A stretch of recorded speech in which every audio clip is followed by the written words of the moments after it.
Riviera, hello. Hello. You're here to talk about, well, there's one track we're going to play, but we've played other ones before. So would you just sort of say where you're coming from and what sort of sounds you're creating? Sure. So, yes, hi, my name is Riviera and my pronouns are she, her. I am interested in making music with code, I would put it that way.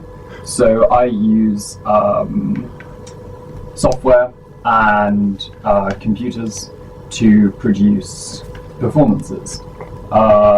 This includes, for example, live coding, which is about making music in real time with code. It also includes more installation-based pieces. So what we're going to listen to soon is, I'll talk about it while it's playing, I suppose, but that was made with a piece of software called Pure Data, which is like a graphical coding language. And these sort of works, I'm interested in reusing discarded, old, not working pieces of material. So whether that's like printers, as was played a couple of weeks ago, or working with wireless routers, which is what we're also going to hear in a moment. Yeah, that's so I'm an artist. I'm not really a computer scientist. I wouldn't describe myself as that. And really interested in working with this medium as a sort of expressive material. You mentioned on your webpage there's a place you were studying where you created these. Would you say a little bit about that? What sort of place it is? Yes. So I studied when I created these performances. I was studying for a master's in the Netherlands. This was called the Piet Zwart Institute, was the name of the institute as part of the Willem de Koning Academy. The course I studied was called Experimental Publishing, and it's about creating multi-form media objects with, for example, software or publications, making things public, and bringing people into sort of those experiences through not necessarily printed matter and the equivalent of it perhaps being a web page or a PDF, but something a little bit different. So, for example, this might include radio making. It might include, creating a website. It might also include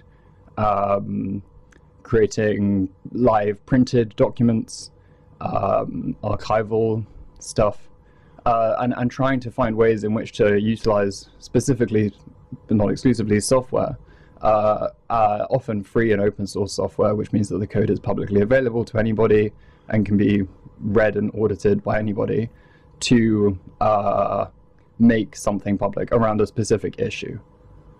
So was the course regarded as a techie sort of course, or was it an art course? Or it was at a University of Applied Sciences, so but it was an art academy in the context of University of Applied Sciences, and it was the sort of so the history of the course that I studied, effectively it came from something that was called media design, and then that was about a good 15, maybe even more years ago, and then it sort of changed and became networked media, and then it sort of changed again and split into two branches where there was lens-based media and experimental publishing, and I was on the experimental publishing branch of the department of the course.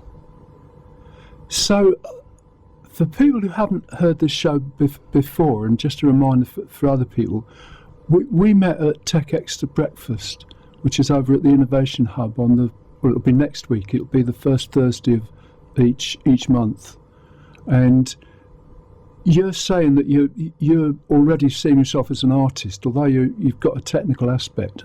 You're part of the Tech Extra scene. So do you think that's a general thing? Do you think there's a large part of what Tech Extra is talking about that relates to art and publishing and culture? So I remember that I was speaking with one person at the Tech Extra meetup earlier this month, and this person mentioned that they were creating something in Python in order to assist with podcasters, and they were working with prototyping something that would allow people to sort of mix their podcasting more fluidly while recording their sounds and working with the material that they have. So this was in order to make it more to reduce the post-processing time in order to speed up production, I suppose. Right. So I think there are affinities, yes. Simultaneously, there will be occasions when I think there's there's a bit more difference. I think that, for example, when somebody was speaking to me about the C programming language ABI, I did not know what that meant.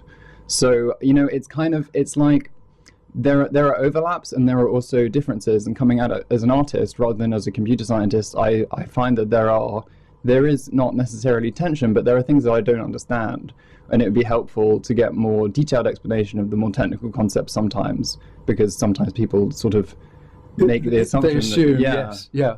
Well, if they're working in that environment and that every day those things are just assumed, then that's how it goes on, isn't it? But I certainly started out with the idea. Perhaps it was a bit weird to leave a drama show to go over for a breakfast, but you can put on something pre-recorded during this show, and it sort of works because it's not that far away. But it's one way of making a connection with a technology discussion and trying to connect it in with this started out as a drama show, but the people who did it, the Widsith and Deal Theatre, they've always had space for poetry or music or any sort of performance really can be part of what they're doing. So that's how I sort of see the scope of the show. So I'm glad you're the second person who's come back from the breakfast meeting to the studio, and I think it's a very very very welcome development. Great. But the other thing which strikes me is you're talking about open source, and the sort of parallel to that in performance terms would be Creative Commons. So I'd just like to check that it's okay with you for this broadcast to be Creative Commons, so other people could reuse it. I have a lot to say about that. I think that Creative Commons is a great analogy in terms of open source, and it is where things line up a lot. I'm more than happy for it to be open source so that people can reuse it. And I'm also aware of perhaps different debates around sort of the licensing practices, which could also be like alternative licensing practices as well, that could also be applied to creative artworks in order to make them differently publicly available. So yes, to answer your question, I'm happy for it to be Creative Commons. I think a kind of CC BY, like attribution. Attribution, yes. Totally fine with me.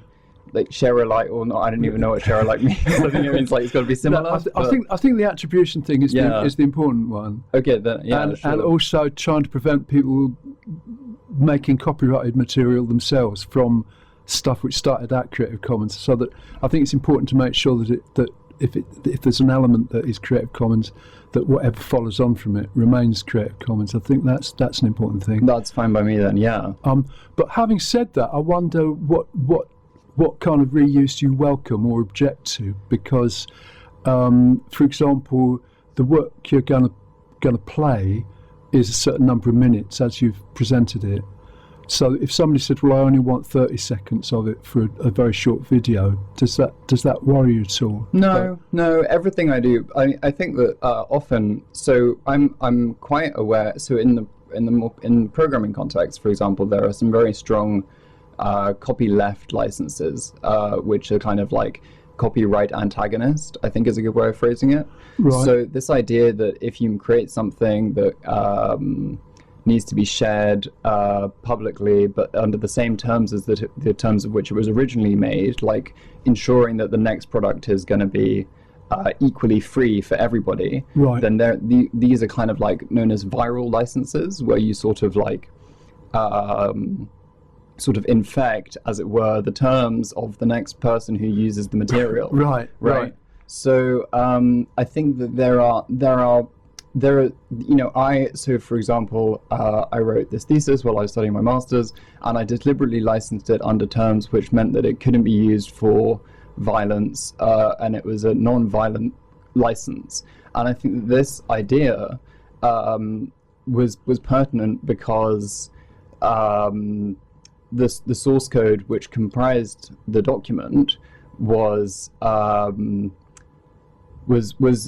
considering in the writing, the actual text, sort of the implications of, if you make something as publicly available as possible, who does that actually benefit? Who can that benefit? And does it make sense to introduce political or ethical dimensions into licensing practices in order to restrict, but in a very specific and deliberate way, the use of the material which you produce? So, for example, if I produce this sound piece and someone was to play it really loudly in public, right, to the point where it was almost deafening, that might be seen as like a potentially harmful thing to do, because maybe people have sensitive ears, or maybe people are taken aback, or they see it as a public nuisance, or what have you. And I would be against people using my material in that way. So I'm not open to it being used in every way possible, but I am very much open to it being used in ways that are not detrimental to other people. Yeah, that makes a lot of sense.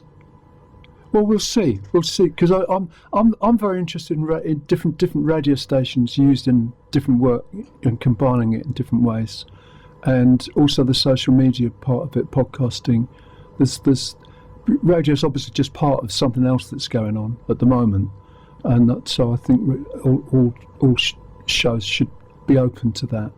So I'm glad you're okay with that, because sometimes you can get into difficulties. Well, I don't think I'm going to play another track because I think that'll break it up, but I'd like you to come round. Dear listeners, there'll be a short intermission now, or a short break in conversation, because Riviera's going to come round to this side of the desk, so there can be talk over the sound. So would you like to Yeah, no, I'd be more than glad to head over there.